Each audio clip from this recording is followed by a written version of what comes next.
19th. I think the date is, at least here. It is. October the 20th here. Sorry. Too late. 20th. Whoa, time travel podcast.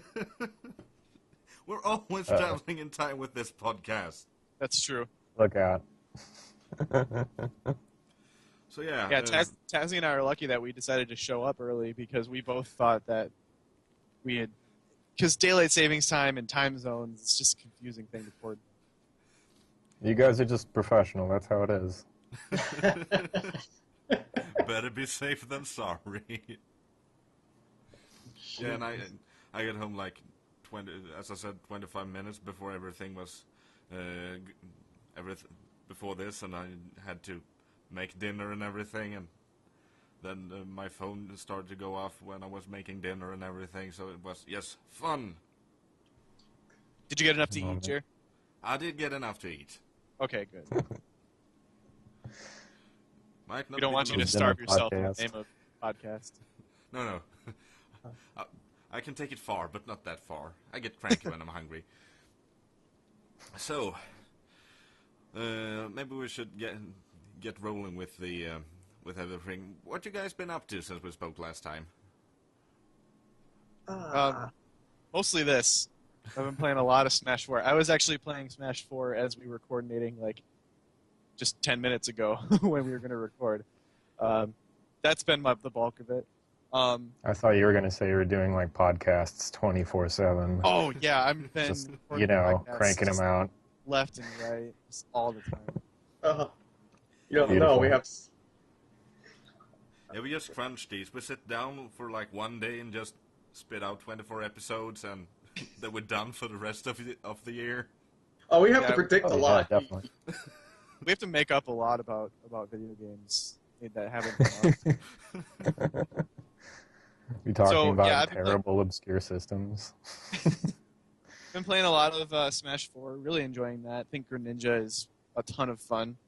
Also playing a lot of Captain Falcon. And then yesterday I went to a Melee tournament up in the Twin Cities, which is kind of a drive for me, but I made it for the sake of Melee. Didn't do that great, got 17th, which is exactly what I got the last time. And if you know anything about a double elimination bracket, you know that 17th is like an 8-way tie. So, it's just, I'm middling in Melee. I'm trying to get better. Hopefully the tournament experience will kind of boost my confidence going in. And yeah, so that's what I've been up to. Man. A lot of Smash Well, in various forms. Yeah, if you entered the tournament, good on you. That's good enough. Yeah, and that's the second Farther one than I got. That's the second one I've gone to, so I'm hoping the next one I get to, I'll maybe break into the 9th place tie. So, Cool. I'm technically... I got Smash 4 like... I forgot exactly when. I think it was like Wednesday last week. And I've already unlocked like all the characters and the stages, and I got like relatively far in my unlocking this like just useless stuff process. the challenges. Well, yeah, that. I didn't exactly want to just go right into the jargon and lose everybody who has never played Smash before. We could explain what the challenges are. Basically, there's a grid, and they're animated like they're glass panels, and every time you like the glass panel will say something like, "Get X amount of feet in the home run contest," and then as soon as you get that many feet in the home run contest, that panel will break. You'll get the thing that was behind the panel, and then the adjacent panels will be revealed as to what the criteria are for unlocking them. So the more challenges you unlock, the more challenges you know how to unlock, and then there's 3 different like sets of panels, and then you try to unlock them all. So.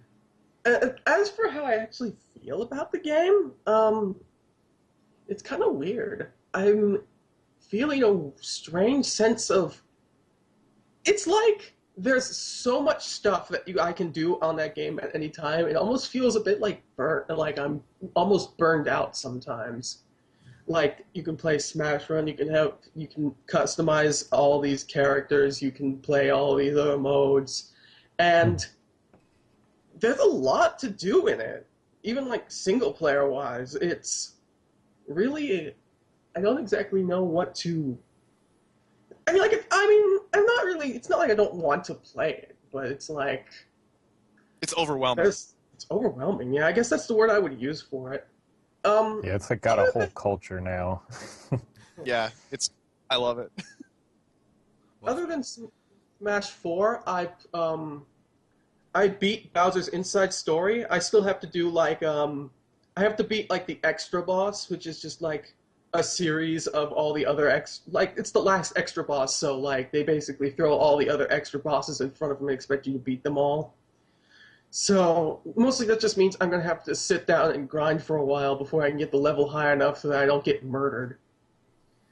But as it stands, that's basically I'm almost done with that. But playing between that and like Smash 4, Smash 4 mostly ground that to a halt. So I guess I'm just waiting to see until I get into playing Bowser's Inside Story again, or until I want to, and then like just sitting through it for that long. Other than that, it's just everything else that I've been doing. Just playing through all the other games that I have sitting on my like backlog. Oh, nice. What I've done, I revisited my my Steam library. I managed to find a couple of games I haven't been played in a while. It's far too like many. I didn't remember I owned this game kind of thing, because Yeah, I do that with my Steam library. Yeah, so I saw the updated Kerbal Space Program, so I had to start playing cool. that, and it's Very fun. cool. It's Kerbal. Just flinging tiny green men into space and then watch them die horribly in big explosions. And Absolutely. Then, yeah. Why not? For science. For science. Yeah. Exactly. And then I actually found this game. I have no memory that I bought it, but apparently I have Front Mission Evolved. Oh. Which it's a fun game, but it only wanted me. It only kind of nudged me to start playing MechWarrior Online again. So now I'm playing that game too. I shouldn't go because it's not like I know that game in particular, just a franchise. Yeah. So and Secret of Monkey Island. Oh, I love that one. Yeah. I just felt I was just in a. I want to laugh at something, so I just started playing that. When I want to laugh at something, I play bad games. Oh dear. Well, I suppose I could tell you guys what I've been doing. Yeah, please do. Just constant, tons of stuff. But gaming-wise, let's see. I just finished replaying The Legend of Zelda: The Minish Cap, which was cool. As cool as it was the first couple of times I played it. I don't have the best memory of all these games. And the more Zelda games there are that come out, the less I remember all the individual parts of them as belonging to that specific game. So it's kind of just this Zelda mess in my head, I think. It Just all blends huge. together. Yeah, absolutely. And it's not in a bad way. I mean, it's all high quality stuff, except for Cough, the Spirit Tracks, and whatever else happened on the DS. Let's not talk All about those that. other bad games I don't want to talk Yeah, about. that stuff. CDI. Those don't But- exist. Come on, we all know. I've never touched them. Never will. But Same. but also, yeah, I just got Diablo set up on PC, which was no small feat, actually. I could not find a single guide on how to get it to work on a new operating system or anything, so I just put one up on VGF. God knows you guys are probably the only ones who will ever see it, but at least somebody's got one. But Like the yeah, original that was Diablo cool. you're talking? Yeah, the very first one. Blizzard doesn't sell it anymore, I don't think, and it's certainly not supported on BattleNet. So it's kind of kind of a, I don't know, it's just a challenge to get it to run, hey. But that's a good theme for today, right? That's scary games. I have a good story for that one. I'm looking forward to it. And yeah, you actually gave us the great suggestions for topics, and as it is October and everyone and their aunt is kind of preparing for Halloween, so why not go with scary games? You bet. Spooky, scary Yeah. video games. Werewolf And Buck think Hits. this song through it all. And that the topic is, and the topic would then be games that scare us and scary games. Just to explain it, you probably have played this game that it wasn't intended to. Maybe it wasn't intended to be scary all the way through, but just the atmosphere of it somewhere could have made a big imprint on us. I have a great example with, well, it's not a great example, but Super Mario 64, the freaking piano. Oh, the piano. Yeah. Yeah. Also, I get, and this really, and another place is the pyramid in Shifting Sandland. That place just gives me the creeps. The quicksand Really? in general in that game is kind of frightening. Just like when you're Yeah. a kid playing Mario 64 and you accidentally step in this like slightly darker colored quicksand than the other quicksand, and then it's just Bowser's like, wah, wah, wah, and then Mario just like, no, it's like Yeah, you never Yeah, I expect think that. the sound and everything, it's just Yeah, crazy. terrifying. Screen goes dark, Mario's sucked and he's definitely suffocating. And like the sand is like, shh. Yep. Yeah, Terrible experience for an 8-year-old. really, yeah. You never expect that. Like, I never expect that when I was a kid. Like, I think that killed me most of the time. In fact, I still- had absolutely no coordination. But Oh god. Yeah, I remember Still that kills piano. That was the first jump scare I ever experienced in a video game. You know, I played Doom and stuff like that well before Mario 64 came out, but that one really got me. That was just like I think I just put down the controller and just walked out of the room. yeah, you never expect it. Even when you know it's coming, you don't know exactly the distance it's going to have until, like, it jumps on you. Yeah, that's true. Although I've learned how to speed run that particular stage of Mario 64, so I kind of figured out the distance a little bit. So that one's kind of worn off on me. The piano doesn't quite get me anymore. Yeah, until you decide to play your game Yeah. hard. I don't know. I don't play that game often enough, so I think the past couple of times. I mean, I was so ready for it. I just kind of walked up to it just to make it go off. But it is very loud. Oh, and the best memory I have of that in particular is, for some reason, I have no idea how he did it, but my father managed to hook up all of our game consoles to the TV in a way that the sound was not limited in any way or anything like that. So the TV volume didn't control the sound for the game system. Oh, So yes. it's incredibly loud when the piano went off. Yeah, it was deafening. And we also, the same thing happened in F-Zero, the first F-Zero on the Super Nintendo. That was brilliant, because the explosion for every time your ship blew up or you landed off the course or whatever was just, it rattled the whole house and probably the neighbors. You know what I would like to see is a Super Mario 64 mod where there's just those pianos in really unexpected places. like you know, you're in like Snowman's Land, and you crawl in the igloo, and then you comes up in the igloo, and you turn the camera to the right, and a piano jumps out at you. Somebody should make that mod. I don't have the talent to do it, but if I did, I would.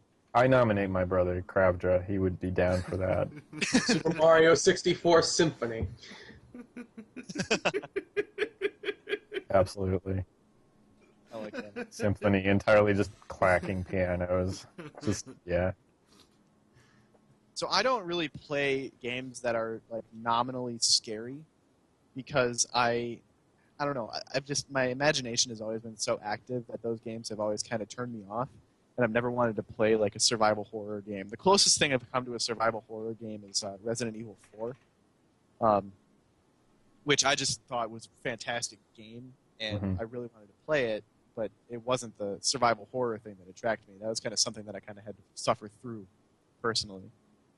Yeah, that So- was interesting because I played that. I remember some of it. I didn't play the whole thing, but I played some of that, and the environment and everything just attracted me to the game. I feel like the forest settings and stuff like that, that was one of the first times I actually saw that really well realized in a video game of any kind, probably.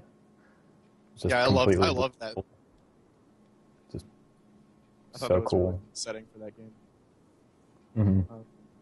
But I know So, I know that did you I know Ty, that actually you're a big finish fan it? of horror games, like nominal horror games, correct? Oh yeah, sometimes. I mean, I actually like I like horror themed games, like Frankenstein monsters and all that sort of thing, Dracula, whatever. So Castlevania's cool, that sort of stuff. But I don't play a lot of the games that are designed like they're supposed to be really horrific because that doesn't really work for me. So I mean, when I play a game like Doom or something, that's I like it for the action segments. And when I was a kid, it was really, bone-chilling, creepy. But as an adult now, it's more like, and this other thing I wanted to talk about. Why I brought up the subject is that you have the ability to lose things that you've gained in that game by dying, and things are made to surprise you or put you in a vulnerable position so you're apart from a safe space, like you can't access it and you're trying to get to it. And that happens in a lot of video games, especially computer games like Diablo, for instance. Do any of you guys have experience with that sort of thing? To some extent, I guess. It just I'm trying to remember the name of the game, but I know there was this.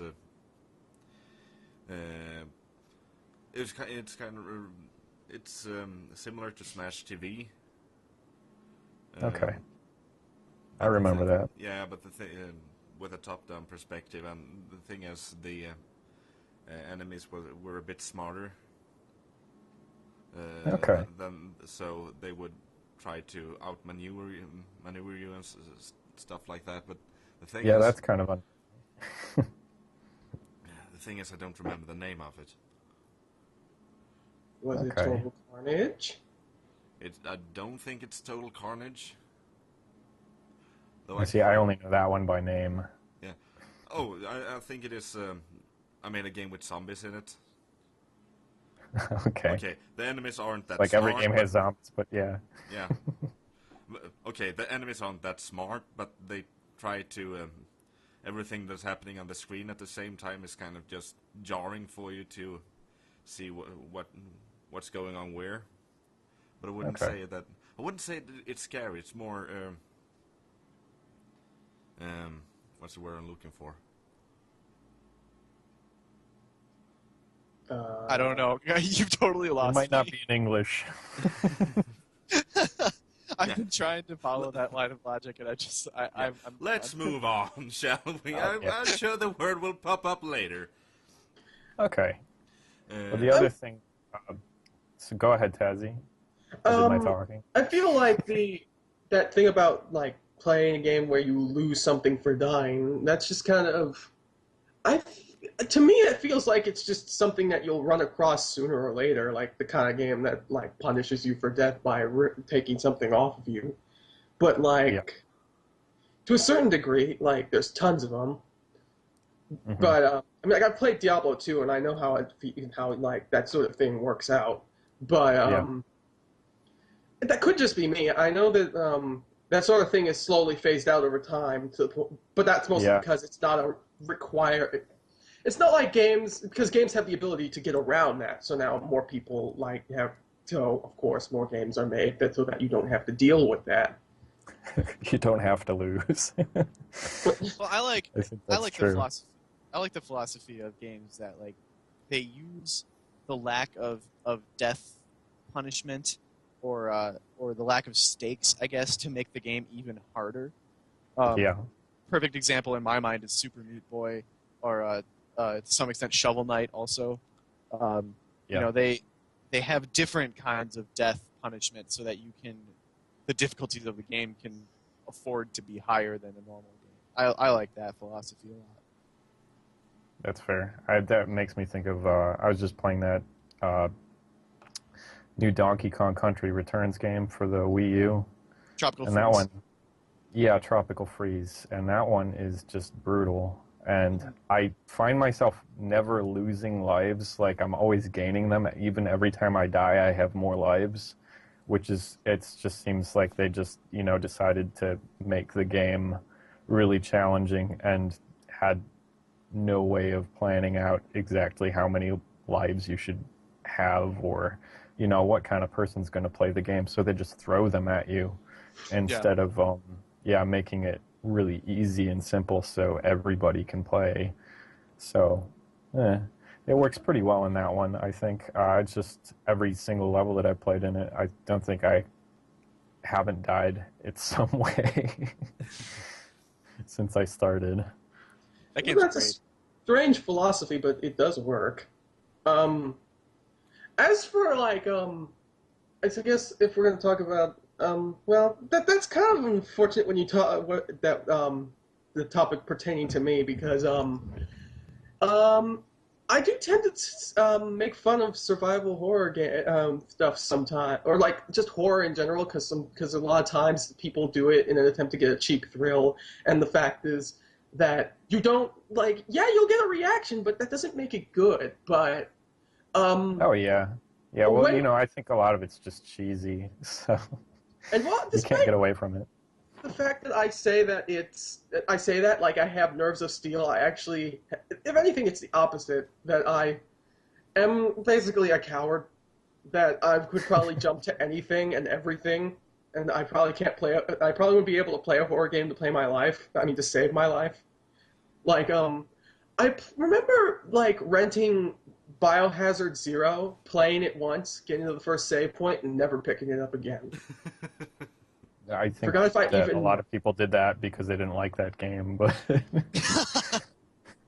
Ouch. Oh dear. What's scary? You know what? Yeah. Go ahead. The closest experience I think I have to basically I can think of off the top of my head was my sister's boyfriend played through Silent Hill 4 The Room, the whole way, and got To be fair, I think she was sort of using a walkthrough to guide him through the way a bit, but the thing is that game might not seem all that scary up until it does have its it tries, but it mostly just gets scary on the sense of it's the sort of thing where it's mostly in what you don't know is coming that's going to scare you more than anything else. And I guess the invulnerable super ghosts that follow you wherever you go, but mostly it's just in the expectation, except for the final boss fight of that game, where let me try and set the stage for Silent Hill 4's final boss fight. It's what you gotta do. You have there's three people, you, the final boss, and technically this person you've been spending the whole game protecting. And the person you've been spending the whole game protecting is slowly walking towards this grinder thing, out of her control, really. And you have to basically walk around, pick up lances, walk over to certain spots in the wall in the boss fight, and stab certain things. And as you're doing this, it'll sometimes cut to the person you're trying to protect, slowly taking steps forward, while this guy is following you, trying to take shots at you.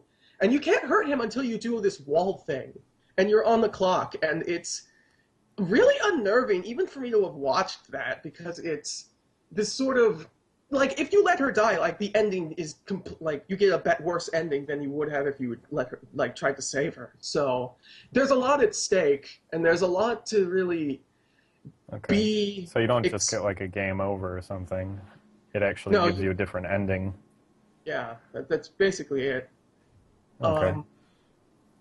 And that gets really and that can get really frightening because you don't she can get pretty close even if you don't do well, and even if you do as well as you can, that's it gets you can cut really close. It's down to the wire, yeah.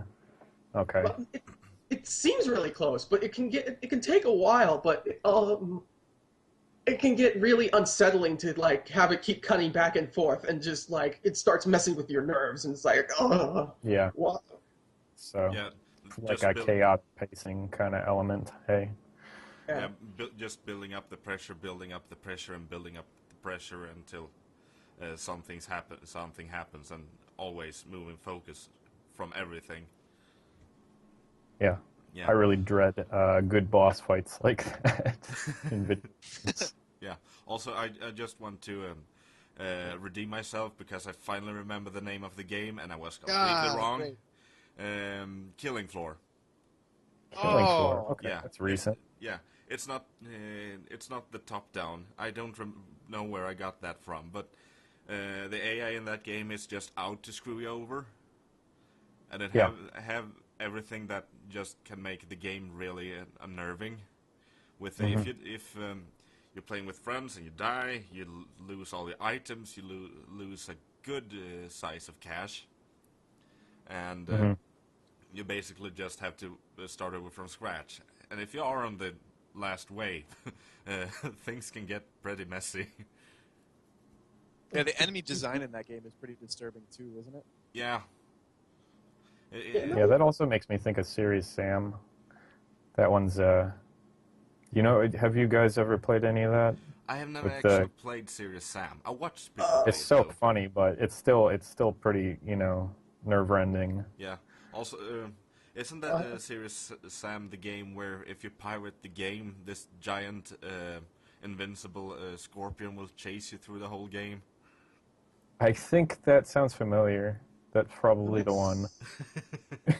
I think that's the one. Yeah, after a while, the scorpion gets you. Sort of like the ski-free monster, which is horrifying, by the way. Yeah, that early snowman. Yeah. Yeah. I remember that when I was in kindergarten. Scared the crap out of me and everyone else. Yeah. I only know that via internet memes and gifs. That I've never actually. You never actually played that game? Oh man! Oh, let me tell you guys. I actually did a mod for that game ages and ages ago. I got some utilities that would let me edit the executable and all the stuff that's embedded in that. So mostly just the graphics and so on. I didn't really do anything too complicated, but I called it Ski Free 2 because I didn't know any better, but it looked better, so I felt pretty good about that. But the one thing I did was I kept the monster sprite the same. Everything else was updated. It looked really nice. I changed it so you were a snowboarder, so it was the worst ski free ever because there was no skiing. But the monster was the size of the screen. Oh. It was the same sprite. Even bigger scorpion. Yes. Did you get anybody with it? Did you? I don't know. I don't remember that well, but I think my test audience was probably a 6-year-old kid or something. Oh God, what a prank that would be! Successful. Here, you're 6-year-old. Pick up this controller and play this game I've been working on. It's called Ski Free 2. Just make sure not to turn around and notice the ginormous scorpion running up behind you. Yes. And that's my sense of humor. So there you go. So we were talking about games that are scary and also games where you lose a lot of your progress. I thought about Zombie U. I don't know if you guys ever played that game. I've heard of it. Zombie U? The Wii U game? It was a Wii U launch title. And the premise of the game was you as the character, the player character, are very weak, and your main source of defense, self-defense, is a cricket bat. But the cricket bat has this kind of weird timing to it that's hard to land.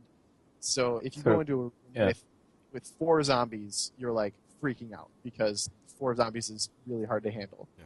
It's easier But the way to that avoid than confront. yeah, pretty much. But sometimes you were forced to confront. Yeah. The way that game handled death was that if your character died, there was like a safe zone or like a hub area, and then you would start as a brand new character with no items or anything, and you had to go to the area where the previous character that you were playing as died, and if you made it there, you could get all of their stuff. So it was kind of like Shovel Knight in that sense, where if you made it back to where you died, you would get the things that you lost. Yeah. So I thought that was a really interesting way of handling death in that game. And also it makes dying really scary, because if you are really stacked and you're in an area with a lot of zombies and you're like, okay, I can take this room. You go in, you die. The next time you come back into that room, which will still have all those zombies, you will be all but powerless, and you either have to grind up to that point that you were at again, or you just need to make a huge corpse run, dash for the death of your previous character, get all of his items, and then try to like switch things up mid-fight and try to win that fight again. Yeah. Isn't also that isn't the room also more filled with zombies this time because the other player character will come back as a zombie too? Yes, when you're online, other player characters will come back as zombies, and like sometimes I believe I didn't get far enough in this game because I didn't own it. I was playing it on a friend's, but I'm pretty sure that other player characters who have died in that room will come back as zombies in that room specifically. So I think that's really interesting too, because you're fighting former survivors. I thought that was a really cool way to handle death and just to handle that whole paradigm in general. Oh, yeah, I love that sort of thing. Especially, actually, that's to bring up Diablo again. That was a thing, and I've got a great story about what just happened in that game to us with, a dragon, my wife and I playing, actually. But I have a better story about doing a corpse run in Minecraft, because in the mobs in that game, the enemies can pick up your equipment and equip it if they're the right kind of enemies. Yeah. So I I pissed off some zombie pigmen, and in that game, if you attack one, they all come after you. So the exciting thing happened. It was just outside the portal to get back home, so I was just kind of stupidly taunting them or something. I don't even remember. And one snuck up behind me and knocked me into this pit full of lava just about, or something like that. Oh, no, wait, I didn't fall in the lava because that would have broken my stuff. That happened later, apparently. I died a couple of times trying to get my stuff back because all of this diamond, which is the best equipment in the game, this diamond equipment, I dropped it, and I came back to get it, and the pigman was wearing it, my diamond armor, and had my diamond sword. Give that back, that's mine! Yeah, and so he became my arch nemesis. But it was very vicarious. I had to not knock him in the lava. So I ran around this big hole in the middle of the sort of cavern, knocking these other pigmen into the lava, but not that one, until he was the only one left. And I think he killed me like a good 2 or 3 more times before I got my stuff back. But I was glad he still existed. Because in other games they despawn or something. Go on. Minecraft also has its own urban legend with Herobrine. Oh yeah. As long as we're talking about scary things. Herobrine, yeah. I'm not a Minecrafter, so I don't know too much about it other than the fact that it exists. But I know that there's an urban legend that's kind of creepy. I thought that was funny because, the Enderman was obviously a Slender Man sort of insert. And they're creepy enough on their own when you first start the game if you don't have good equipment. Because they just teleport into your house and stuff and move shit around, like blocks and stuff and whatever else. And if you look at them, they will actually come and get you. So if you see them in the distance and look them in the eye, they teleport to right in front of you and come and attack you. Yeah. Yeah. They're amazing. I remember I made that mistake once, and I remember that we just stood there staring at each other. And Yeah. I knew that as soon as I'm gonna turn around, he's gonna be right in front of me, trying to trying Is to that like a permanently. don't break eye contact? And after that, it was just a basic question of running really, really fast. Yeah. Good. Well, the other story that I had was Diablo. And if you guys want to talk about Minecraft, go ahead. Yeah, I'll wait. The only thing I can say is that Minecraft can be one of those unruly games that, well, it's kind of designed to be creepy, but it is. Yeah. But it is the how the characters move and how they spawn that can really get to you. Because I remember I was down exploring a cave, and all of a sudden I get a creeper in and spawning. I was in a cave, and the creeper spawned above me. It shouldn't be able to happen. Right. Yeah. So Right. he spawned above me because I looked up, and then I looked in front of me, and I heard first someone taking damage, and then this, the hissing sound, and I went, "Oh crap!" Then I died. Lovely. Just lovely. Yeah. Yeah, that's got to be one of the worst things in the world is when something goes wrong that you could not account for. Yeah. I think the biggest scares in that game I've ever had were just falling from tremendous heights because I'm, such an ass that I built, a couple castles on top of mountains that were basically just at a sheer cliff straight to, Oh yeah. 60 blocks down or something. Yeah. Because I'm like, well, that'll look cool. and you just forget yourself and just hack away on the black block you're standing on. Yep. It's a good idea until you get knocked off.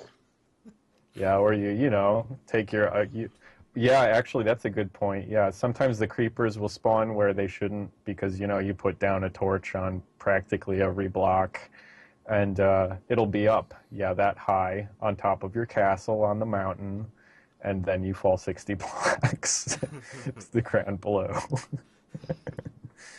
Lovely.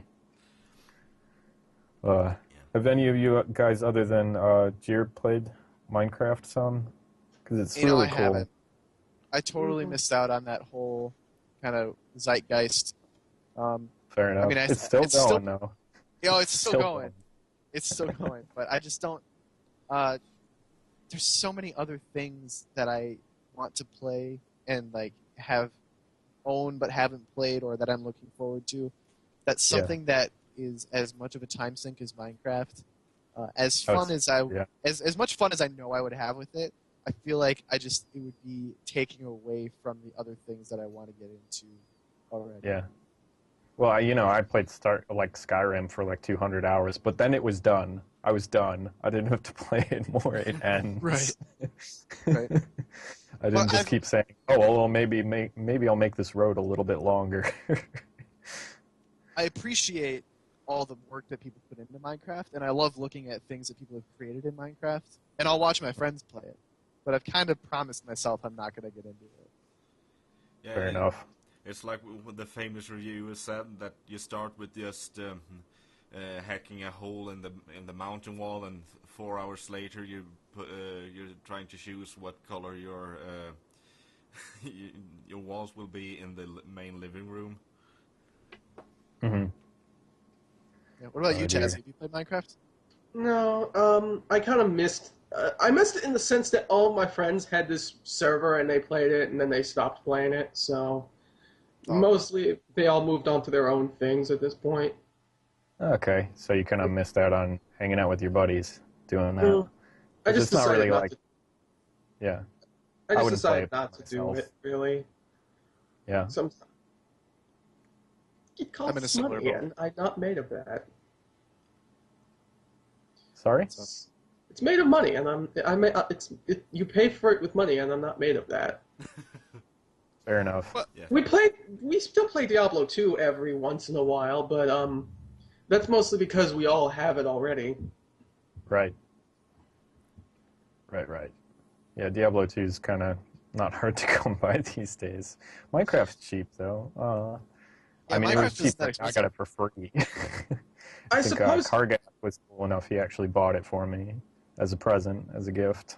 Oh, really? That's And nice. yeah, yeah, he's nice. I think he's amazing because he always buys me something for Christmas as a gift, which is cool for some guy that I've met in person once. That's very It's sweet. very, very cool. But man, I'm just gonna keep rambling if I do this. But the Diablo thing it was another really good story about.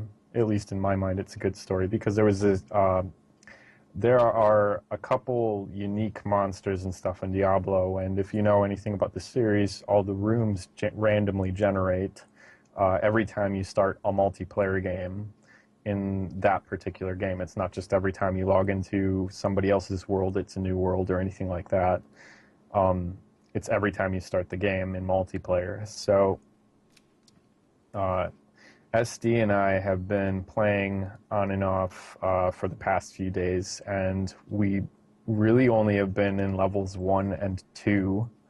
And, well, that game, what it does is it makes you carry around tons of, equipment that you expect to sell off and stuff. But it also does these other things, like you get all this good gear, and you upgrade it and you trade it out for the better gear and whatever else, and it's randomly generated as well, so you can't just make good equipment again or something like that. So Right. when right. you lose it, it's gone, Yeah. but when you die, your corpse will stay there and you can get your stuff back if you can, man up and get it back. But we played to level 2, and I thought that this unique monster called the Butcher was supposed to spawn on a different level.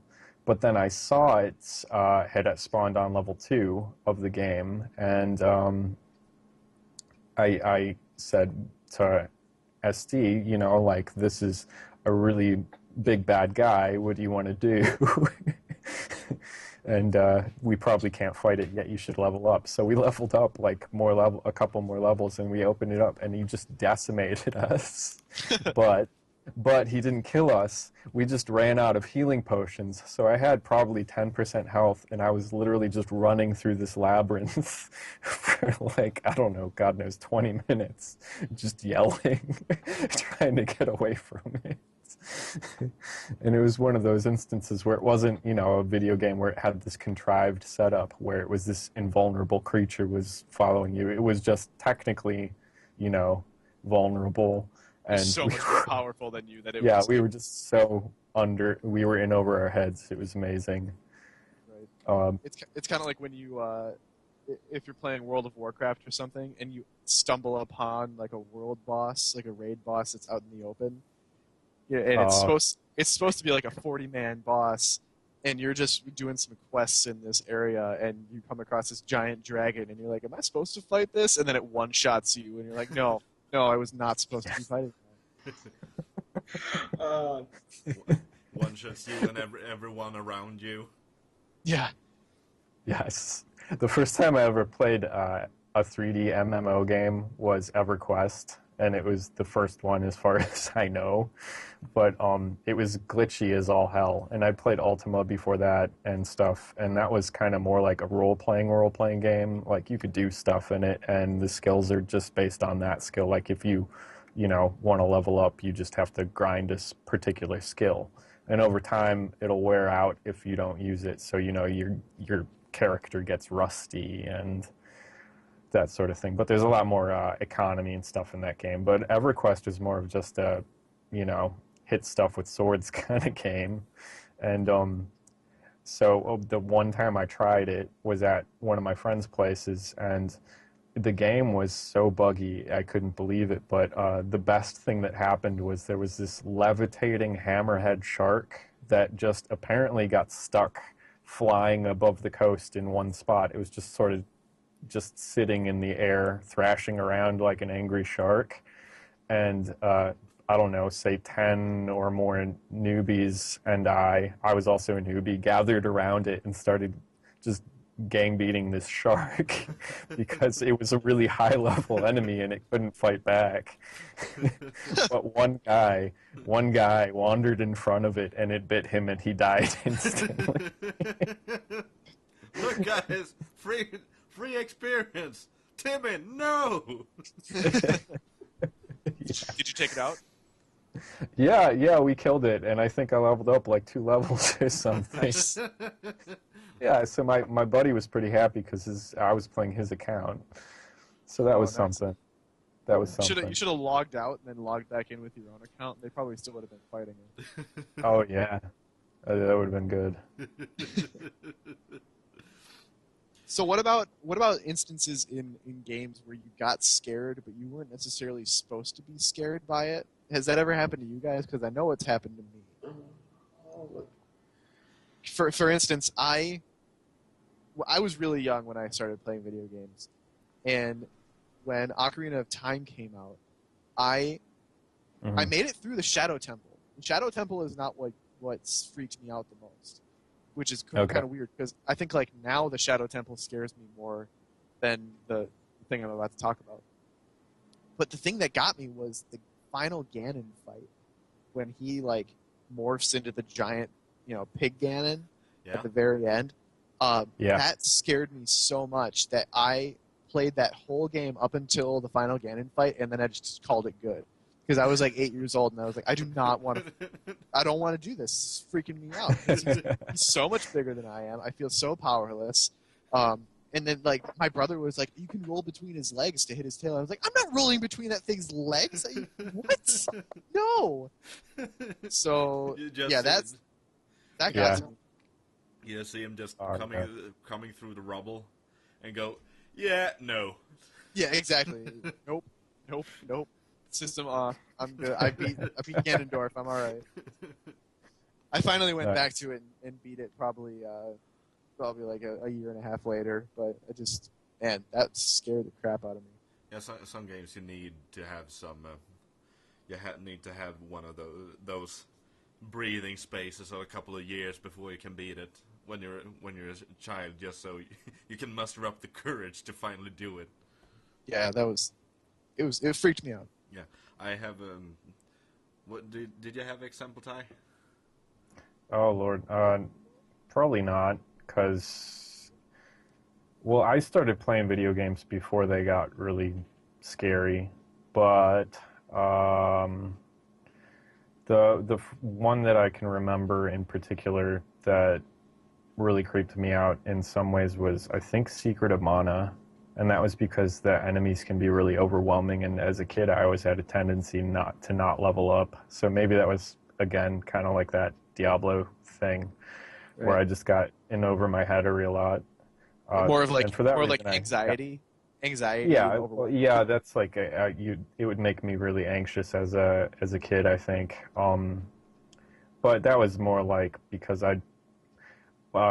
I'm the kind of person that stocks up on the best healing items and stuff like that and never uses them. So for some reason, I would just be thinking, I'm going to use this cool item when it really counts. But, and then you don't. Yeah, well, there's not like a red flag that goes up saying, use your best items now. Right. It's like in Final Fantasy, you get an elixir and it's like, oh, I need to save this elixir. For when it really matters, and then you beat the game with an inventory of like 98 elixirs. Yeah. Okay. Yeah, you know what? And that also reminds me of Super Mario RPG. There's this sort of wrecked ship underwater area off the coast of Seaside Town, I think, and that I got stuck there somehow for some reason, and that was probably traumatic. But I was kind of older, so I just kind of like said, well, this is a dumb game anyway. Hey now. I love that game. I love that game, though. That was such a great game. Still need to modify my NES, too, so I can actually play that game. All right.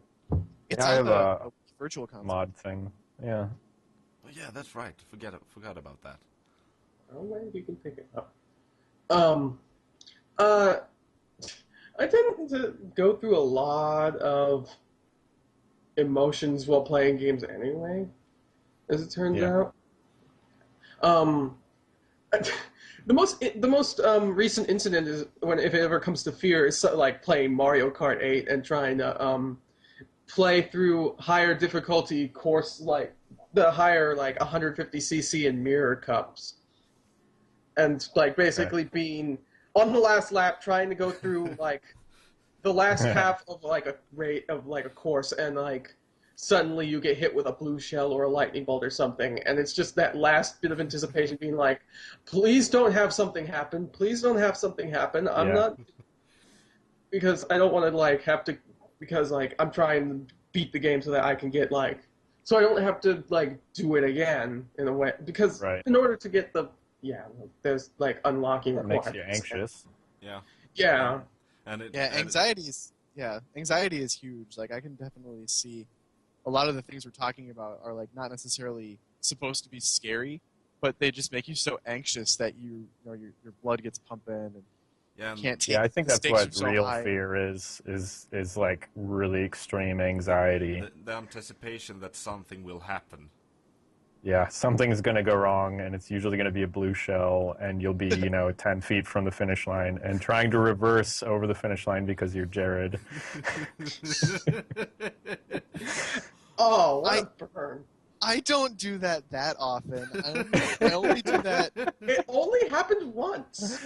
I only do that when I'm Live it feeling down. particularly. I was really impressed by that. It's I not got to you. say that was much respect, actually. Brass balls. And then I drop the banana. I don't want. It was the best time possible to fail. It just It's like the definition of hubris. It's like yes. I'm gonna be super cool. Oh no, I suck.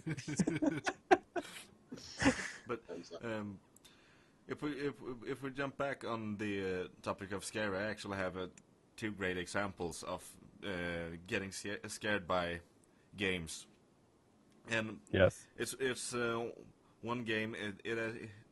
It's in the same spirit as Myst, I would say. Okay. That you walk around this big castle and solving puzzles and unlocking new places and continue solving puzzles. But it wasn't missed. No, it wasn't Myst. It's a Swedish game. Oh, okay. Well, there's a lot of games in that style. Actually, one of my favorites was that, and you guys will probably be sick of seeing me post about it, but it's Shivers for the PC and by Sierra. And the one landmark thing about that, I mean, aside from it being really creepy and having kind of cool environments and stuff, was that it was all hand painted, except for the parts that obviously weren't. But yeah, you can't tell. For the longest time, I just thought it was like really good computer graphics. Oh, Anyway, so if I may Go on. continue, the last piece you have to solve is that you have this ladder and you go up in the attic. Up there is a skeleton, okay. a living skeleton, and the thing is, he just walks there muttering to himself. He doesn't notice you, and everyone I've seen play that game, myself included, have just gone, whoa, every time they gone up there. And I know maybe 10 people, and everyone at the same space, at the same place, are going, oh, that's scary. Well, that could work really well as like a game element because, if you got something there and there's this expectation of player interaction, it could be really kind of looming and threatening just by existing because you're expecting at some point the skeleton's going to get pissed off at you, right? Yeah, but it won't, because... And especially if there's no precedent for that set earlier in the game. Yeah. Like, you've never seen one of these skeletons before, so like why should you expect it at this point? Yeah. And but the funniest thing was I went back a couple of years later and played it again with a better computer, and as everyone up here around here at least had really shit computers, they the game worked a bit wonky with lower end PCs, so it would load the audio before the visuals came up. So you just hear this mumbling sound, and all of a sudden you have a skeleton in your face. Oh, that's good. Yeah. So Unintentional. unintentional, that just made the game that much more fun. At least for me to watch people play it. And the second example I have is that wasn't actually the game. It was actually the guy playing the game that scared me. Yeah. Yeah, we were Silent Hill: The Room. We decided that we were gonna blow through that game on a LAN party. So we started at midnight and said we're gonna try to beat this game before 6 a.m. And we took the guy that was probably worse off for the job because he was easily scared. It's perfect. Yeah, so we went around and got scared because he was screaming as soon as he just opened doors. Because he didn't know what was behind them. You chose the right guy. Yeah, exactly. So he went and He was scared. prepared. Yeah. So he went and screamed and yelled and was scared, and that made us just the more scared because he was scared. So we kind of had that interaction going on, that he would suddenly scream and everyone else would kind of jump. Wow. That must have made it 10 times better. It did. I can't play that game anymore because we are 10 people in a couch trying to play the game. I feel like At least that it would was happen. supposed to be scary. I feel like that would happen if like somebody watched me play a horror game. Like my reactions to the jump scares would probably like freak them out more than the actual jump scares. Yeah. Like I know that there's on Giant Bomb, Patrick Klepek does a segment called Spookin' with Scoops where he plays horror games, and of course because it's a web show. There's not only the overlay of the gameplay, but there's also an inset window of him and his reactions. Yeah. And those reactions are priceless. Like I don't watch that show, but I see a lot of GIFs come up of his reactions to the horror games. So that's also an entertaining part of these games as well. That's got to be good. Yeah, I actually like that aspect of social media is I don't have to watch TV or any of these sorts of things. I just get the best clips in GIF format. Yeah. So Have any of you guys played Eversion? Yeah, I know definitely. I've seen it. Yeah. So. I haven't. I know about the game. I haven't played it. I was so close to getting one of my mates to play it. He was here he had, a couple of minutes to stop in, and he was getting a lift from somebody else. But I couldn't get the controller to work right. It was the dead zone on the 360 controller apparently goes pretty fast, so I had to hook up a different gamepad, and by the time I did, he was out the door. But it was a perfect setup because his response was, so it's just like Super Mario Brothers, right? Oh yeah, Oh yeah, definitely. Of course. And I was kind of under that same impression when I played it. I did not realize it was going to be a scary game, which is that's like the only way to play that game. It's just like, it's a fun platformer. It's good. It's like, sure, I'll play. I didn't know anything about it. I just remember reading the part where it said, not for persons with a nervous disposition. And I thought, only what? Yes. I just had to say this, but you're evil, good sir. I applaud you, but you're evil. So for the listeners who don't know what Eversion is, should we even talk? Well, I guess we kind of spoiled it already. Yeah, it would spoil the fun. Really. Surprise! It gets spooky fast. Just go play Eversion. Skeletons pop out of It's like Super Mario Brothers. You'll enjoy it. Oh, man. It's free. Yes. Go download Eversion. Play it. It's good. You can play it on a keyboard. Yeah, it's totally safe. It's fine. Just play It's it. a harmless game. Yeah, It's just like Mario Brothers. Exactly. One last thing before we try to put this episode to rest, but As we have this theme of scary games, do you have any mentions of games because scary games that you feel is genuinely scary in the right way? Do you have like any, games that we would recommend people to play? yeah, if they want to get scared? Oh, Well, I suppose that kind of, for me, that depends on the age range of the audience.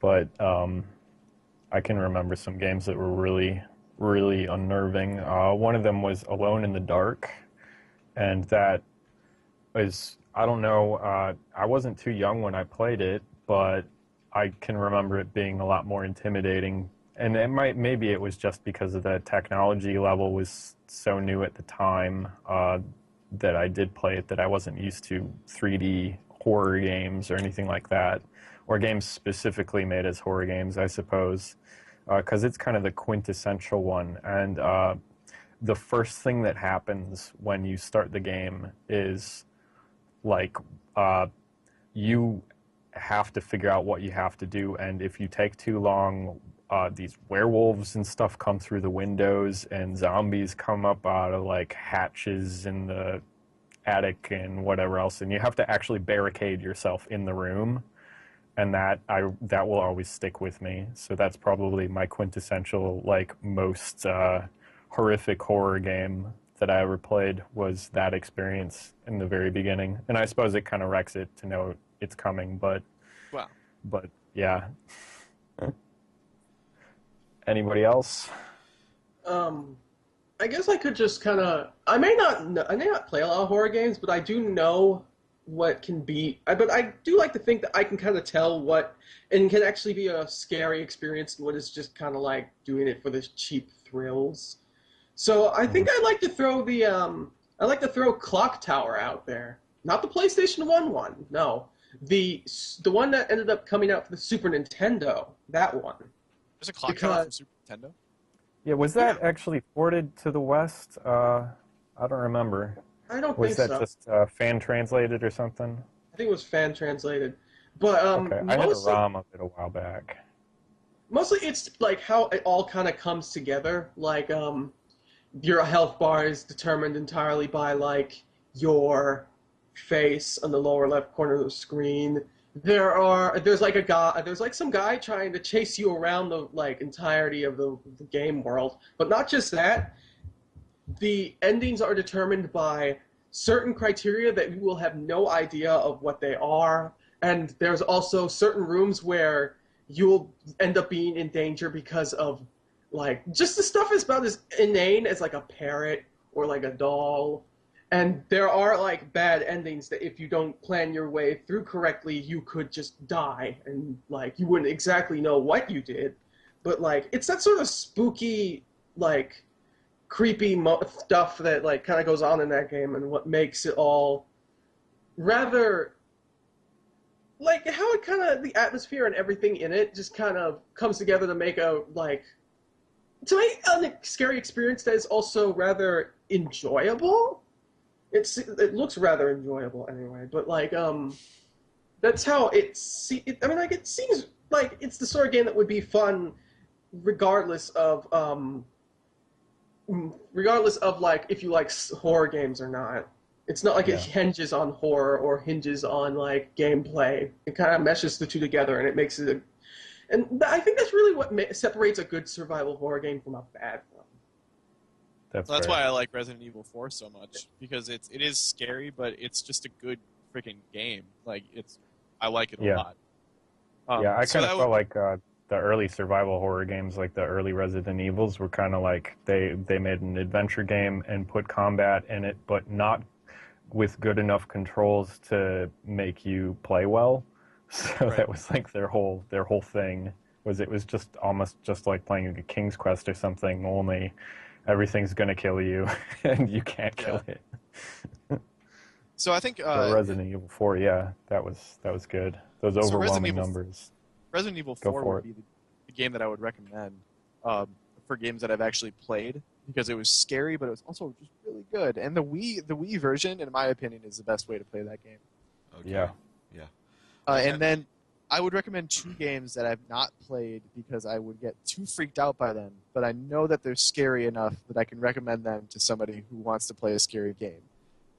Amnesia: The Dark Descent Yeah. and Slenderman. That's good. Or Slender.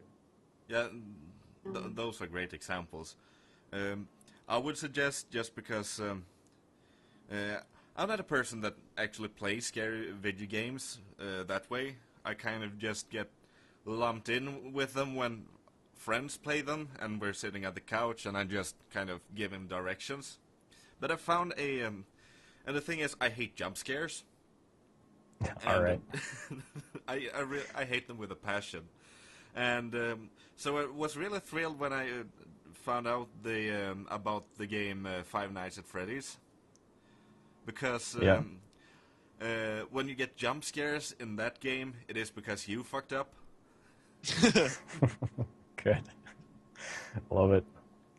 And I think it have all the good elements to build up for a scary experience. You have limited vision. You have to go by your ears to hear what's going on outside, and you need to plan ahead and be on the alert. And if you make a wrong move and all of a sudden you're out of power, you're gonna have a bad time, so to speak. So yeah, that's my suggestion. And I'm kind of a douchebag, so I made a couple of friends of mine that streams to play it. Oh. Yeah. Did they have a face cam? They had a face cam, and if I remember, I'm gonna link You gotta have guys one to for it. horror. Yeah, Exactly. and if I remember, I'm gonna link you guys to at least one in the chat. Oh, sure, go for it. Yeah, Let's have it. yeah. But I think I do that after the show. Yeah. So That's fair. yeah, and I think that marks the hour mark. Really. Perfect. Maybe run out with 2 minutes. I don't know. Oh.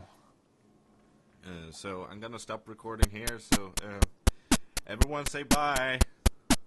Bye. Bye-bye. See you in 2 weeks.